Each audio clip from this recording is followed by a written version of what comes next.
None makuru ndetse n'ibiganiro bitandukanye bigezweho muri aka kanya aba mu Rwanda no mu karere k'ibiyaga bigari abadukurikiye muri mu bihugu bituranye n'igihugu cy'u Rwanda, Uganda, Repubulika ya Demokarasi ya Kongo, Tanzania ndetse n'igihugu cy'u Burundi, namwe mudukurikiye muri hirya no hino hakurya y'amazi magari, Burayi, Leta Zunze Ubumwe za Amerika, Canada ndetse no muri Aziya.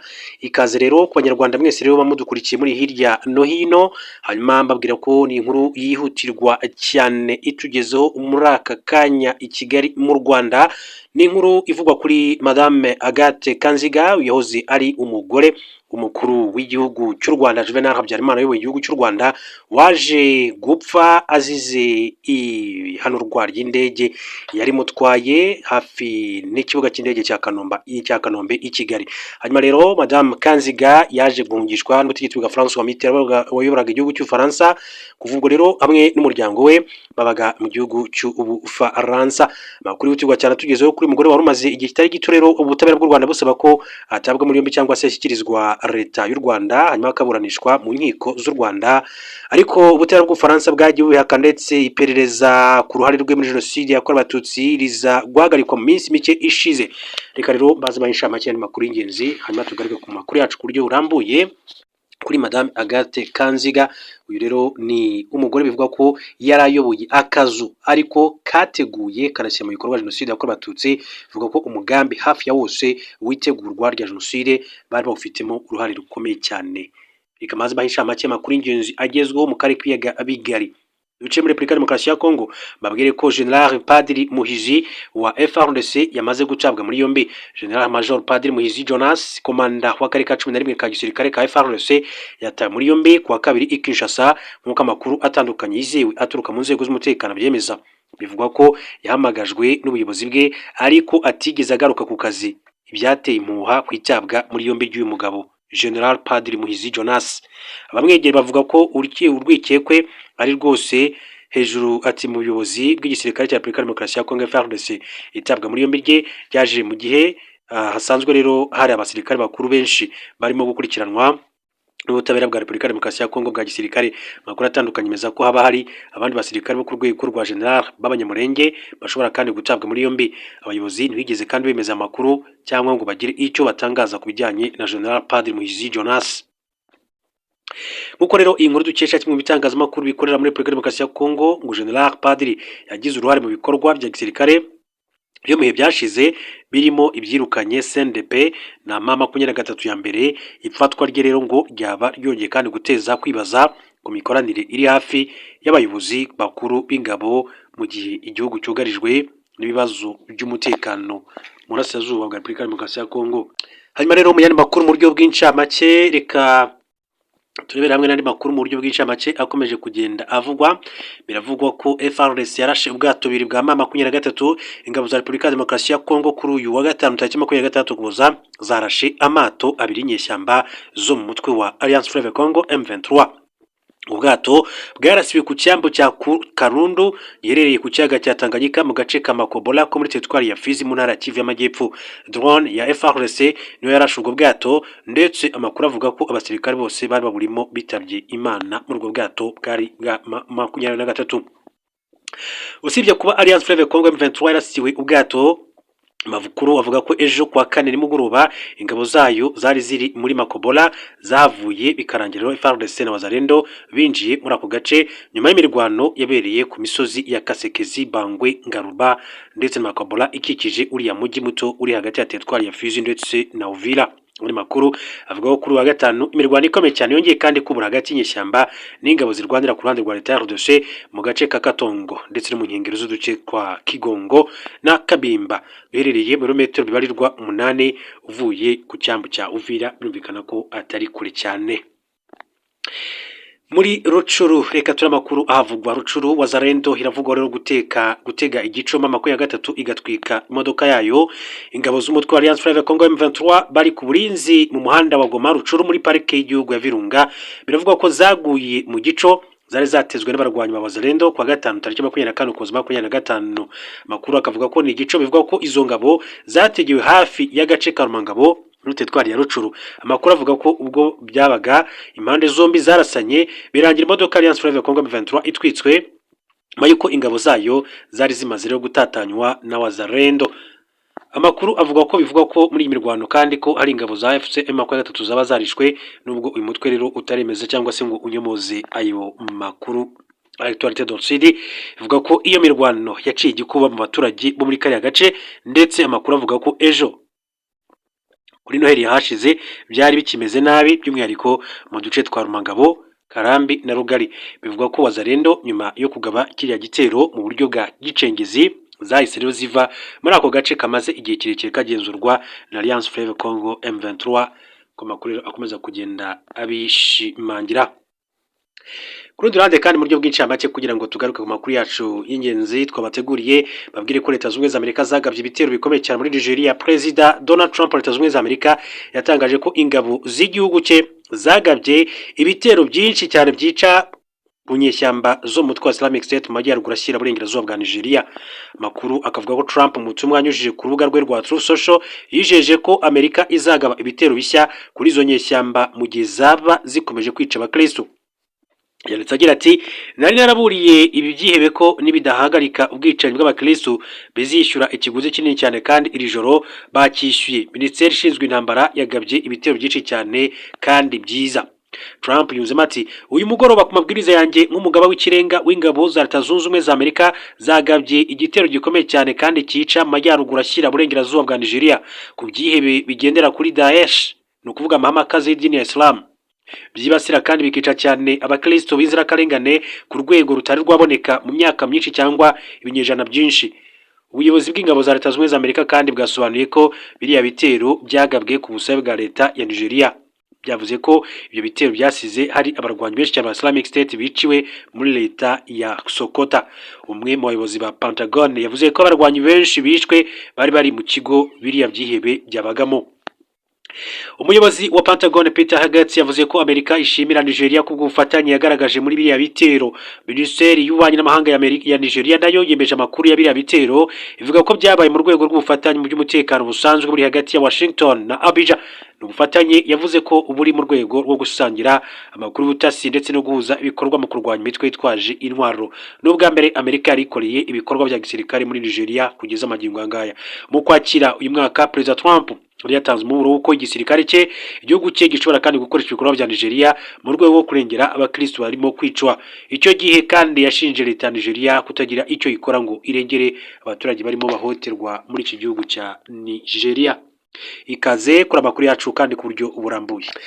Amakuru avugwa kuri Madame Agathe Kanziga, yari umufasha w'umukuru w'igihugu cy'u Rwanda, aho ari umukuru w'igihugu cy'u Rwanda yitwa Juvenal Habyarimana. Uyu yapfuye ku itariki ya 6 kwezi kwa kane mwaka wa 1994.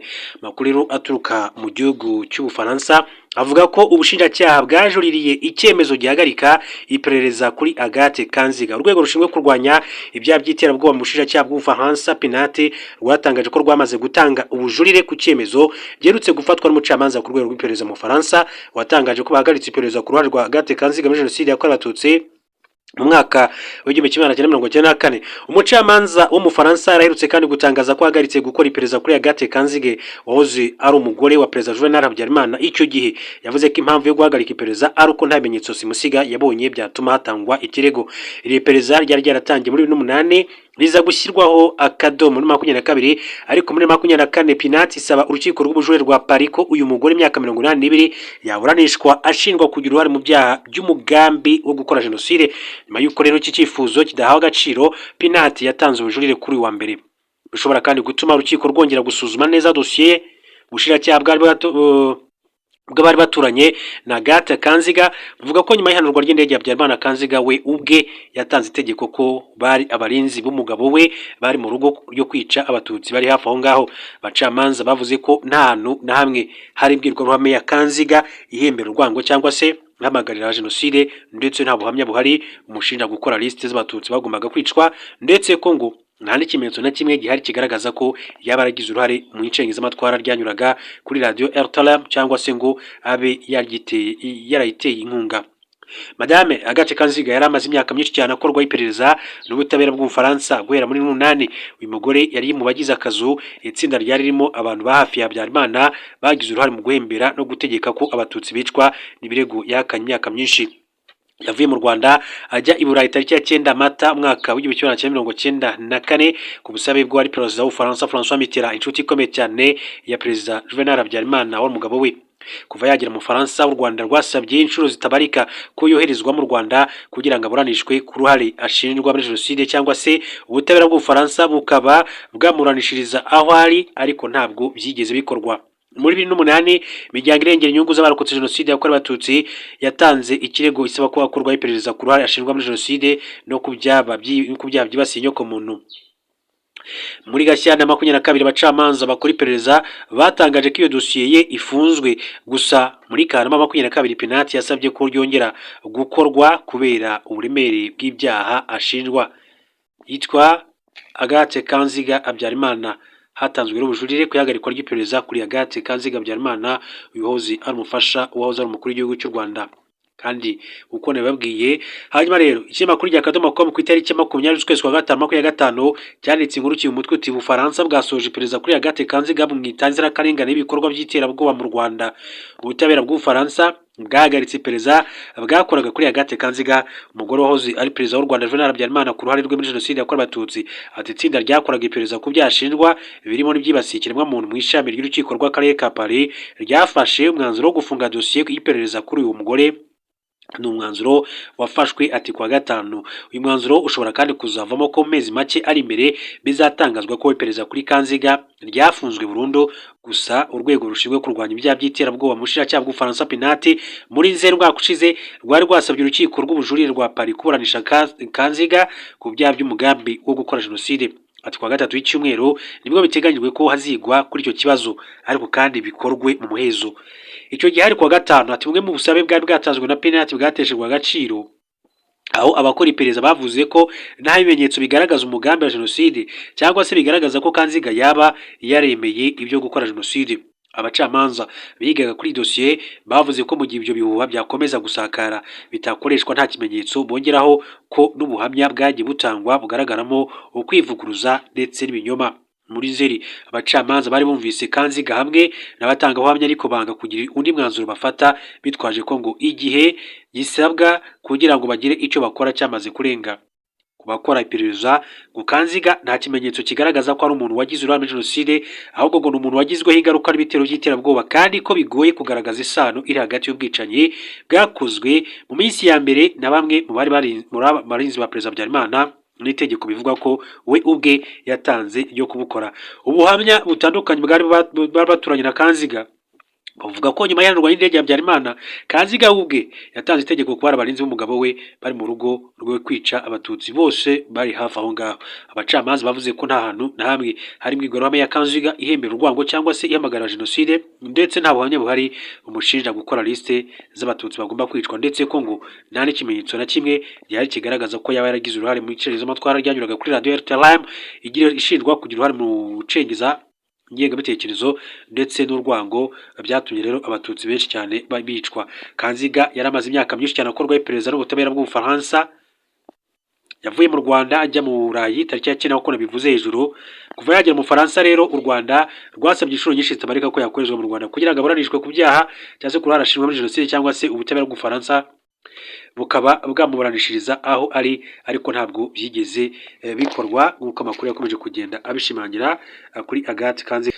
Hanyuma rero tukiri kuri uyu mugore yitwa Agathe Kanziga. Agathe Kanziga rwose tariki 21 Mutarama mwaka w'1942 igiciye muri Rubavu y'ubu ari impuzari impundu cyane.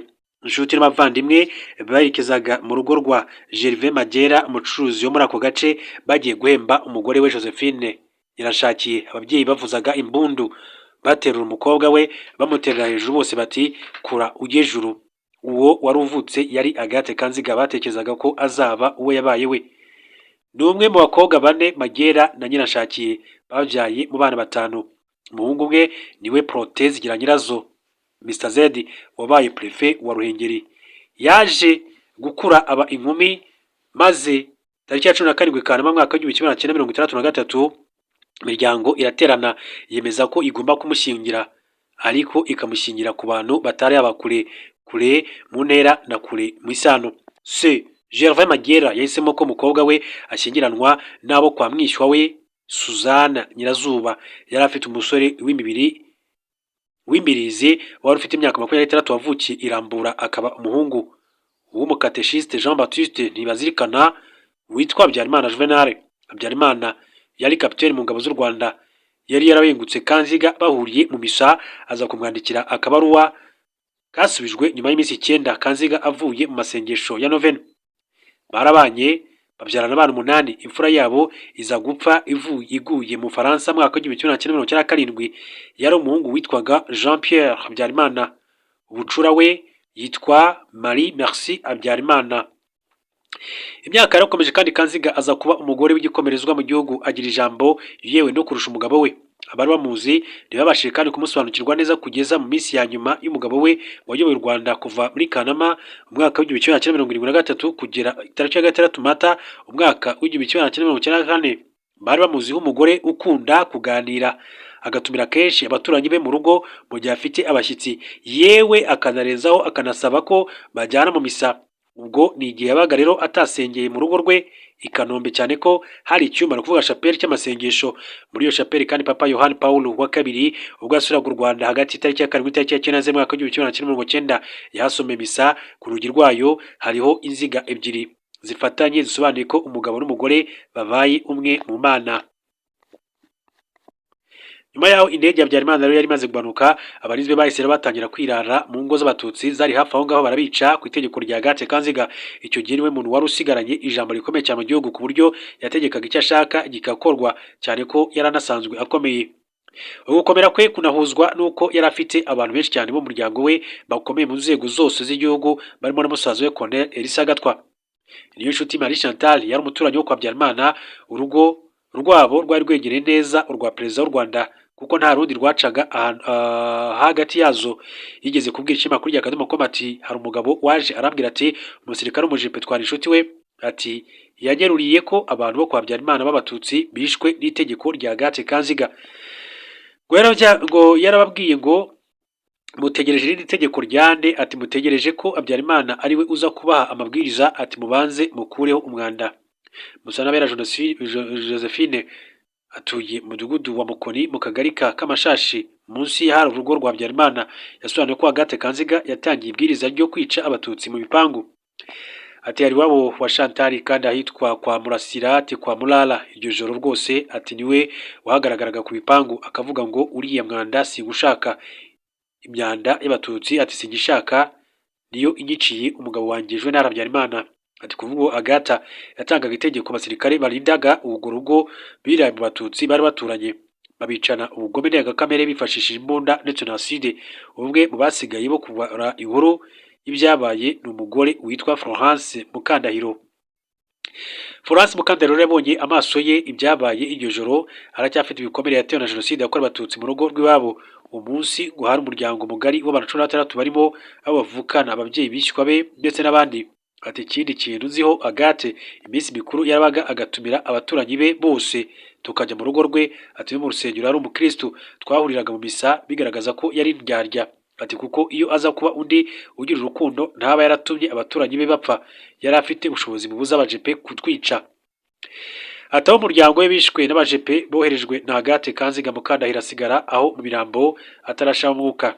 Umunsi wakurikiyeho abicanyi bagarutse mu rugo rw'iwabo kunogonora abakomeretse. Ati bari bayobowe na mwishywa wa Gathe Kanziga Joseph, benshi ati bataziraga izina rya nyamaswa kubera ubugome bwe. Mukandahiro ati niwe wadukuye mu nzu n'izo nterahamwe ingenzi ze, ati batujyanye ku bworozi bw'ingurube za Habyarimana, batimagura imiryango yanjye ndeba banagira ingurube. Ijambo ribuka ati nabwiye Joseph naramubwiye nti mbabarira mbanza nsengere ubugingo bwanjye kandi n'ubwawe Imana ibubabarire. Yankubise umugeri mu mugongo, ati ngwa muri ya mirambo numva imbiri mu mutwe iranshegesha, ati kwa gukubita abona amaraso avirana bagira ngo napfuye. Mukandahiro avuga ko Agathe Kanziga nk'umuntu twari duturanye, ati nta nubwo yari kwemera ko batwica. avuga ko ahuye na Agathe yamubwira ko akwiriye gupfukama agasaba imbabazi Imana. Nyuma y'imyaka 30 Jenoside yakorewe Abatutsi ibaye, ubutabera bw'Ubufaransa bukomeje kugenda bigura intege mu kuburanisha uyu mugore ufatwa nk'umwe mu bafashe iya mbere mu bwicanyi bwakorewe Abatutsi mu Rwanda. Ku wa kabiri tariki ya 18 Werurwe 2025, ishami rishinzwe gukurikirana ibyaha by'iterabwoba mu bushakashatsi bw'Ubufaransa PNAT ryasabye urukiko rw'ubujurire guhabwa ikirego cya Agathe Kanziga Habyarimana ngo yongere gukorwaho iperereza ku ruhare yagize muri Jenoside yakorewe Abatutsi mu Rwanda mu mwaka w'1994 nk'uko byagiye bivugwa. Biteganyijwe ko uru rwego kandi ruzaterana ati ku itariki ya 19 2025 hagafatwa icyemezo ku busabe bwa PNAT bureba ikirego cya Agathe ku byaha bya Jenoside yakorewe Abatutsi byibasiye inyokomuntu mu Rwanda. Indi ngingo urukiko ruzasuzuma ni ukwemeza ko amatariki yitabwaho mu iperereza ku bikorwa bya Agathe yongerwa akagezwa tariki ya 1 Werurwe 1994 nk'uko bimeze amategeko mpuzamahanga mpanabyaha mu Bufaransa. PNAT yemereye Le Parisien ko ubusabe yahaye urukiko bukurikiye ikirego cy'inyongera cyatanzwe muri 2024 nacyo gisaba iperereza ryisumbuye kugira ngo ukuri kugaragare, harimo no kumva abatangabuhamya benshi. Isanga uwakoze iperereza ryabanje yagenje ibikorwa bike, igasaba ko hakorwa iperereza ryisumbuye. Uko rero bakomeje kugenda babivuga kuri Agathe Kanziga Habyarimana, uyahoze ari umufasha wahoze ari umukuru w'igihugu cy'u Rwanda Juvenal Habyarimana wayoboye igihugu cy'u Rwanda. Ati ubundi bazamuzanye ati kuri tele ahabereye ibyaha mu Rwanda akabazwa ibyo yakoze, uwicishije inkota nabazicishwe indi. Ati ubutabera bw'Ubufaransa bwasetsa ati n'uvuye guhamba nyina. Ati muri dosiye ya Habyarimana Juvenal ati habaye indoriye, ati none barashaka kwikoma Agathe ati bamuretse. Undi ati uyu ntatandukanye ati n'abazarendo barya abantu. Undi ati ubutaha muzavuga ko Agathe yaryaga. Urati iyi nyandiko iba imaze iki? Ntacyo. Ati inkuru aba atekereza ko iyo nkuru igira icyo yungura abayisoma. Ati ikibazo inkuru ati mwatubwira icyo igungura abayisoma. Ati ndiho nagerageza kwiyumvisha icyo Sene umugore umaze kubura umugabo we bavandimwe n'inshuti agasigara ibice by'imibiri yabo aho babishyize ati mu nzu agasohoka akajya byinshi rero bakomeje kugera bavuga ibitekerezo batangaga. Reka rero mbashimira mbifuriza kuza